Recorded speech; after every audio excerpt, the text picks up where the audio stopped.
Decíamos que todos los conflictos están vinculados, que están relacionados.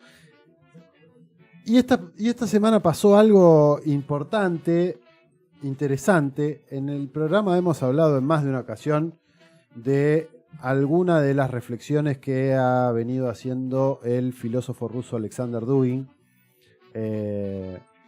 creador o uno de los que creó la teoría de la cuarta transformación, que habla y que fue uno de los impulsores de empezar a hablar de estados-civilizaciones, que empezó a referirse de esa manera, o que por lo menos lo ha retomado en la esfera pública en el último tiempo.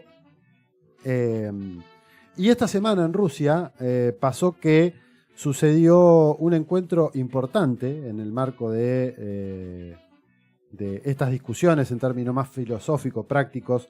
En realidad sucedió la primera conferencia internacional científico-práctica Filosofía del Futuro, Ideas y Significados, y nos parecía que era una muy importante excusa para ver qué se estuvo charlando en una semana en que la escalada entre rusos y OTAN y la OTAN en territorio ucraniano, como decimos siempre, este conflicto entre Rusia y la OTAN en territorio ucraniano, tuvo una escalada de ataques y de idas y vueltas importantes, sobre todo en materia de drones.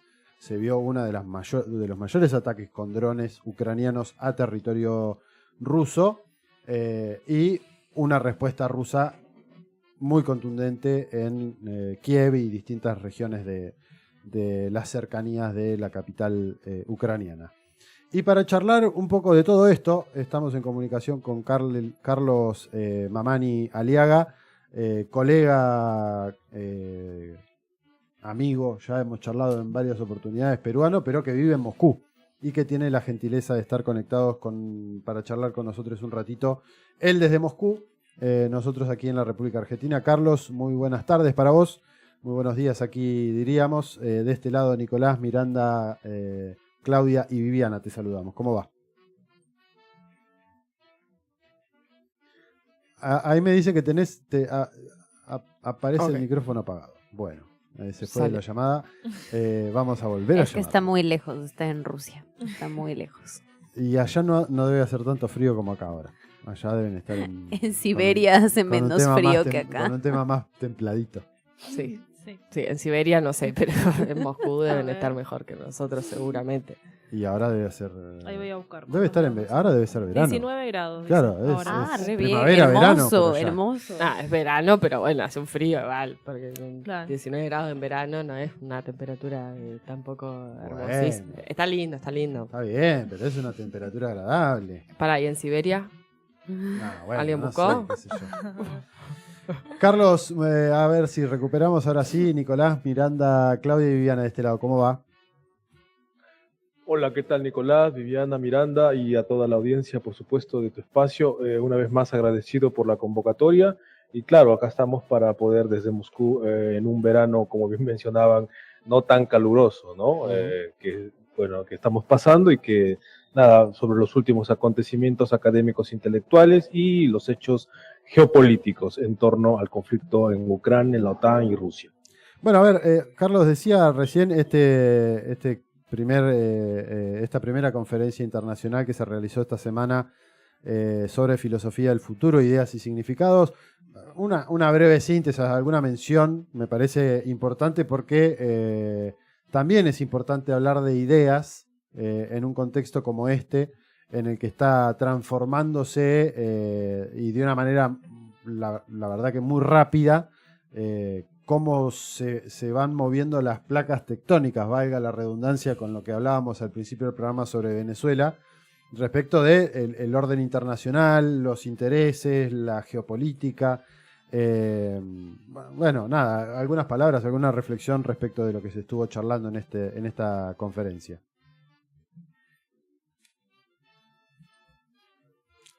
Está apagado el micrófono, Carlos. Carlos, ¿nos escuchás? No. Bueno. Bueno, vamos a ver si logramos coincidir o logramos resolver la cuestión comunicacional con Carlos. un evento que tuvo importantes asistentes. Creo que la figura más rimbombante es la de Alexander Dugin, como decíamos, un filósofo que se lo ha categorizado o catalogado como uno de los importantes ideólogos o filósofos del territorio ruso. Se lo ligó a Putin, después algunos dicen que no, que en realidad tiene más vínculo con las Fuerzas Armadas. A ver, ahí creo que recuperamos a Carlos. Carlos, te decía si podías hacernos alguna breve reflexión o mención de qué estuvieron charlando en este evento. Bueno, ¿se me escucha en primer término? Sí, ahí te escuchamos perfecto. Bueno, qué raro, la conexión Moscú-Rusia a veces pasa, es habitual este tipo de problemáticas. Nada, decía que efectivamente, como bien mencionabas, el mundo del mañana, el mundo del futuro, no lo van a hacer los ingenieros, ni los militares, ni los técnicos. Como siempre, todo modelo, todo proyecto de civilización van a ser en las ideas, o sea, lo van a hacer los filósofos. Acorde a esa perspectiva, se realizó entre el 26 y el 27 del mes pasado, de junio, la primera conferencia científico-práctica internacional Filosofía del Futuro, Ideas y Significados, que ha reunido básicamente a casi 1.300 participantes, entre los cuales 600 eran filósofos de los 5 continentes, de más de aproximadamente casi 40 países. Y que tuvo, como bien mencionabas, como figura central al profesor Alexander Dugin, que a todas luces, si no es el único, tal vez uno de los referentes, digamos, del pensamiento filosófico contemporáneo en la Federación Rusa de trascendencia mundial. Básicamente se trató, ¿no?, grosso modo, de todas las problemáticas que están surgiendo en el mundo de las ideas a partir de la irrupción de las nuevas tecnologías, del aceleracionismo, de todas estas problemáticas que plantea, ¿no?, la inteligencia artificial, y de que cómo no solamente están modificando las formas, los vínculos sociales de las redes sociales, la inteligencia artificial, sino la propia naturaleza del ser humano, ¿no? Y básicamente hubo también un memorándum, una declaración al final, ¿no?, el día 27 de este evento, donde básicamente estaba, a grosso modo y en síntesis, para mí lo más importante ha sido que he mencionado que el futuro no está escrito, que depende de cada pueblo enrumbarlo, escribirlo, y que el futuro del siglo XXI van a tener futuro los pueblos que sean conscientes de su rol en la historia, ¿no? Como lo está haciendo China, como lo está haciendo Rusia, como lo está haciendo Irán, y potencialmente como lo deberíamos hacer nosotros en nuestra América, ¿no? Entonces, básicamente ese es el mensaje, ¿no? Solo tendrán futuro aquellos pueblos que sean conscientes de todas dimensiones temporales, digamos, ¿no?, que se tienen, ¿no? El pasado, el presente y el futuro, como civilizaciones, claro. Uh-huh. Carlos, esta era también medio como la excusa, porque precisamente esta semana, como decía en la introducción, hubo una escalada importante, sobre todo con la utilización de drones. En el caso ucraniano se vieron ataques con estos drones a territorio cerca de la capital, de Moscú. ¿Cómo se vive el conflicto en territorio ruso? Sabemos que, por lo menos eso es lo que circula, que también está habiendo algún tipo de manifestaciones a Vladimir Putin de que hay que tratar de resolver el conflicto de alguna manera. ¿Cómo lo estás leyendo? ¿Qué estás viendo que sucede dentro de Rusia con esto que hasta ahora no venía pasando? Uh-huh. Bueno, estamos viendo un cambio gradual en la perspectiva estratégica de la Federación Rusa con respecto al conflicto que se tiene en la OTAN a través de Ucrania, que es muy distinto a plantearlo a secas solo con Ucrania, ¿no? Uh-huh. Evidentemente, cuando se inició en 2022 la operación militar especial, básicamente fue ¿por qué? La cosa fundamental, bueno, porque no se le dejó salir a Rusia, ¿no? A Rusia nunca le interesó fomentar la guerra, ¿no? De hecho, nunca fue parte de sus intereses estratégicos, pero la guerra llegó hacia ellos, ¿no? Y esto lo podría ampliar actualmente Occidente está en una fase de anulación sistemática de adversarios geopolíticos, como catalizado, ¿no? Fundamentalmente el origen de toda esta belicidad que tiene Occidente contra las potencias euroasiáticas, llámese Rusia, Irán, China, básicamente viene fundamentalmente de sus problemas financieros, de deuda. Está quebrado Occidente. Y no hay nada mejor que reactivar su economía a través de la guerra. Esto ya lo hemos visto, por lo menos en la Segunda Guerra Mundial, y ahora estamos entrando en un escenario. Dicen que la historia no se parece, no se repite, pero está rimando. De manera que concretamente en Ucrania estamos viendo una nueva fase, ¿no? La operación militar especial en Ucrania se inició en 2022, que yo llamo como una suerte de golpe con mano de hierro, pero con guantes de seda, básicamente. Ahora, eso ya se está terminando, ¿no? Ahora estamos viendo cada vez con más realidad, con más evidencia, la crudeza por parte de la Federación Rusa, porque la verdad es esa, siempre se les tuvo consideraciones a Ucrania porque se cree que Ucrania es parte del mundo ruso, es un pueblo ruso, son rusos, ¿no? Desde acá se los entiende así, no es que sean hermanos, son lo mismo, el nacimiento de Rusia y de Bielorrusia, de los pueblos eslavos, que empieza allí, en la Rusia de Kiev, hace más de 1000 años. Entonces, ha sido una guerra bastante dolorosa para el pueblo ruso. Sin embargo, ahora ya, bueno, pues estamos viendo cómo se está escalando. Y vemos también que hay avances por parte del ejército ruso, y no es que como plantea de manera maliciosa en los medios de comunicación occidentales, 4 o 5 años que Rusia no puede contra Ucrania. No, yo le daría vuelta a la ecuación. No es, en 4 o 5 años no es que Rusia no pueda contra Ucrania, es que la OTAN no puede contra Rusia a través de Ucrania. El pacto militar más grande del planeta no ha podido obligar a la potencia militar que es Rusia, siendo actualmente el país más sancionado del mundo. Ahora, en el campo de batalla se ve efectivamente cada vez más ataques recrudecidos por parte de Rusia, y viceversa también, no olvidemos, no hace mucho ha habido ataques a las instalaciones energéticas, a las capacidades energéticas rusas, problemáticas que se sienten, ¿no? Y que son, digamos, susceptibles de ser espectacularizadas por los medios de comunicación occidentales, ¿no? Donde se habla pues de que, bueno, de que Rusia ya está en las últimas, nada que ver con la realidad. Ahora, como decía, se ven, bueno, avances por parte de Rusia, ¿no? En el territorio, lentos sí hay que decirlo, porque los sistemas militares que ahora existen, la tecnología, la guerra del siglo XXI, lo ha cambiado absolutamente todo. Ya no es que ahora se van a enfrentar tropas contra tropas, como lo vimos en la Segunda Guerra Mundial y no hace mucho. Eso ya es historia. Esas son guerras del pasado. Las guerras del futuro prácticamente son completamente impersonales, ¿no? Ni siquiera ves al que te va a quitar, ¿no? Ni siquiera los enemigos se ven, justamente por todas esas capacidades de dronería que existen hoy en día.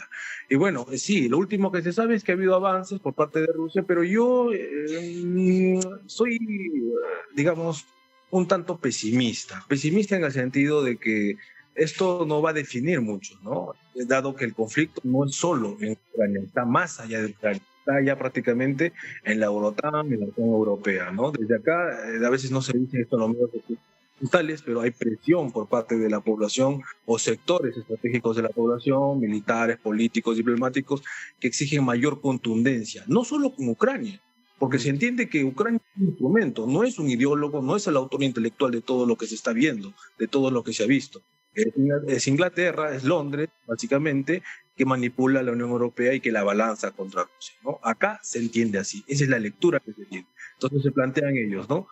¿Qué hacemos atacando solo Ucrania si la nodriza de todo esto, el armamento, la tecnología, los datos de inteligencia, el financiamiento viene de Europa, ¿no? De manera que a mí no me va a sorprender que de acá a un tiempo, o sea, el conflicto se expanda de una manera extraucraniana sobre Europa. Y esto ya no va a ser una operación militar especial, como esas contemplaciones que tuvo Ucrania por ser Ucrania, sino va a ser todo lo contrario, ¿no? Va a tener todo el peso que implica el enfrentamiento, la confrontación con un enemigo histórico que es Europa, que está enarbolando, siendo apoyado principalmente dentro de la Europa continental por Alemania, por Francia, y extracontinental por Inglaterra, enemigos históricos de Rusia, ¿no? Con toda la dureza y la crudeza que eso podría implicar. A colación, es importante la pregunta, Nicolás, porque yo estuve en el foro de San Petersburgo, claro, el mes pasado, a inicios del mes pasado también, y asistí a una conferencia bastante interesante el día 4 de junio, que se llamaba justamente las principales amenazas a Rusia en el segundo cuarto del siglo XXI. ¿no? Que tuvo al mencionado profesor Alexander Dugin como uno de sus principales protagonistas, y al profesor Andrei Bezrukov, que es, para quien no lo conoce, o menos conocido que el profesor Dugin. Andrei Bezrukov, bueno, es una leyenda de la contrainteligencia, ¿no? De los servicios secretos de la Federación Rusa. Él fue coronel de contrainteligencia del Servicio de Inteligencia Exterior, incluso han hecho series, películas sobre su vida en Occidente, ¿no? En Netflix.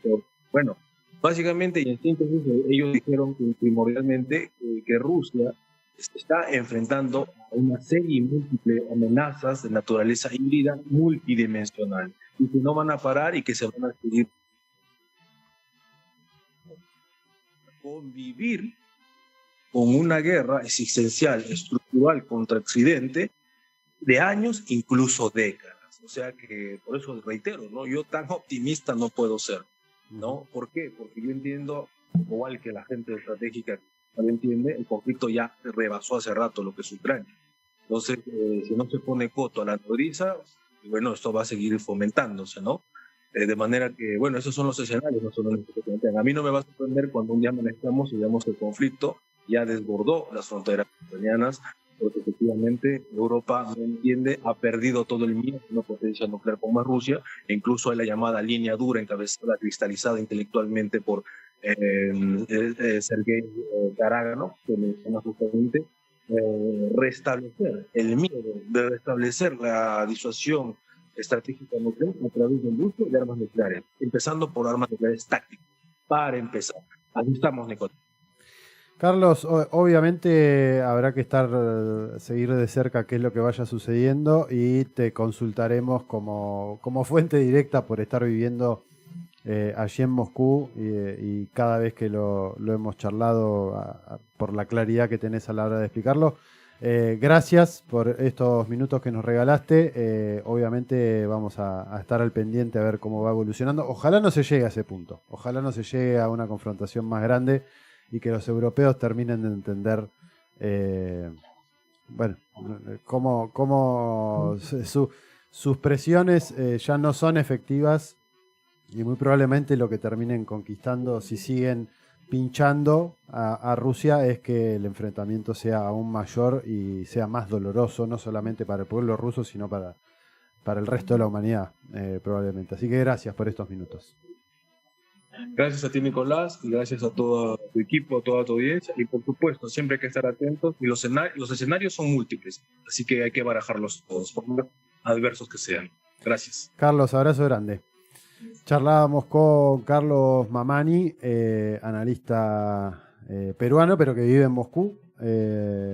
Interesante esta reflexión sobre el final respecto de los escenarios, algo que hemos venido analizando, hemos venido viendo de cómo en realidad Europa es la que parece estar encascada con no dejar que esta guerra concluya, finalice.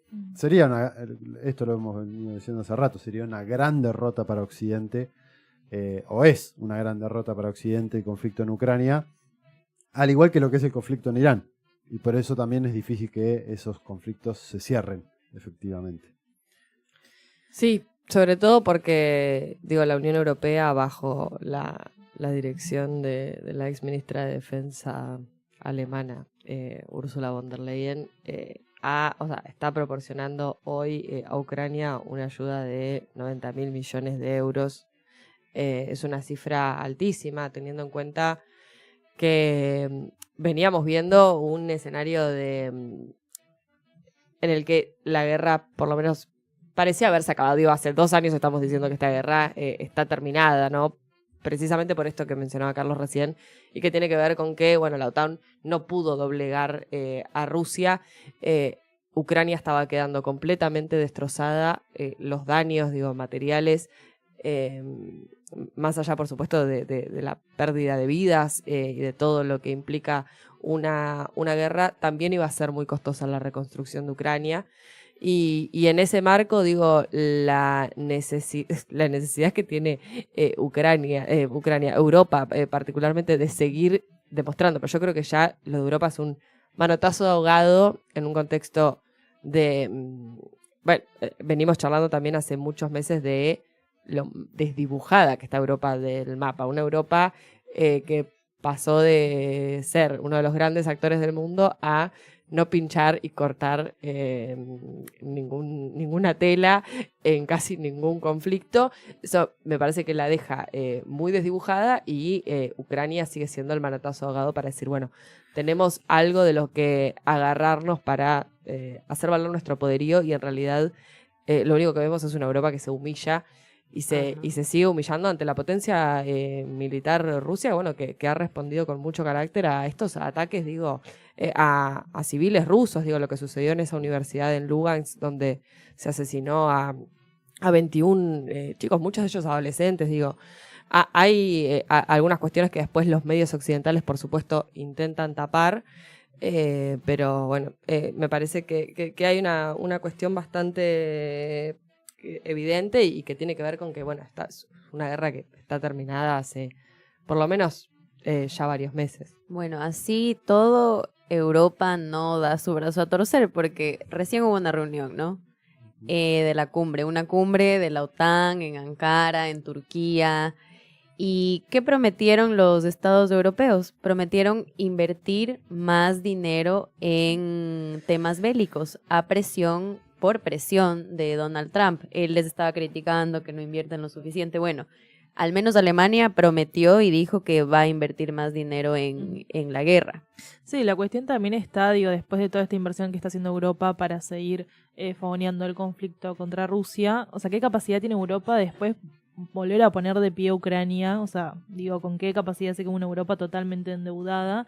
Y también como, digo, con sociedades que ya no están apoyando hace más de un año, que Europa sí, que sus gobiernos sigan sosteniendo el conflicto en Ucrania. Uh-huh. Estaremos atentas a qué vaya sucediendo.